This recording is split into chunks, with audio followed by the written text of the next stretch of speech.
ఏమండి, వేల సంవత్సరాల క్రితం బైబిల్లో రాయబడినది ఇది ప్రపంచ నిర్దేశిక కాదంటారా? అందరికీ న్యాయం చేసి అందరికీ మంచిని నేర్పించే బైబిల్లోని గ్రంథం పవిత్ర గ్రంథం కాదంటారా?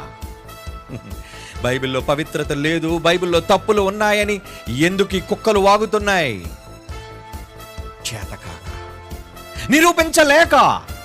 లేదు, ఒకళ్ళు నిరూపిస్తారంటారా? మరలా మీ అమలాపురం పట్టణంలో సవాలు విసురుతున్న బైబిల్లో ఒకే ఒక్కటి ఏదైనా ఎంచుకోండి. ఆదికాండం నుంచి ప్రకటన గ్రంథం వరకు ఒక్క తప్పును మీరు అనుకున్నది పట్టుకొని అది మీరు తప్పని నన్ను ఓడించగలిగితే నేను బైబిల్ వదిలేస్తా.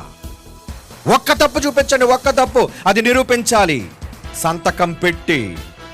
ఒకళ్ళు నిరూపించలేకపోతే నువ్వు చెప్పిన తప్పును ఒప్పు అని నేను ఒప్పించగలిగితే నువ్వు ప్రజల మధ్య బాప్తీసం తీసుకొని క్రీస్తు దాసుడు కావాలి. రెడీయా? అడగండి ఈ సమాజాన్ని. నువ్వు 100 తీర్పు చూపించడం అవసరం లేదు. బైబిల్లో 100 తప్పులు నువ్వు ఎతకన రే, ఒక్క తప్పు చూపించరా. అగ్రిమెంట్ మీద సంతకం పెట్టు. అంత దమ్ముందా?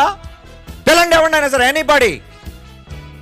ఒక్క తప్పును నిరూపించి సంతకం పెట్టే సత్తా ఉన్నోడు కావాలి. నేనంత ధైర్యంగా ఎందుకంటున్నా తెలుసా? నేను నమ్మిన ధర్మం ఎంత గొప్పదో నాకు తెలుసు కనుక వాడు ఏ మూల నుంచి వచ్చినా వాడు ఓడించే సత్తా బైబిల్ నాకు ఇచ్చింది కనుక ఎవడు బైబిల్ తప్పని నిరూపించలేడు, వాగుతాడంతే.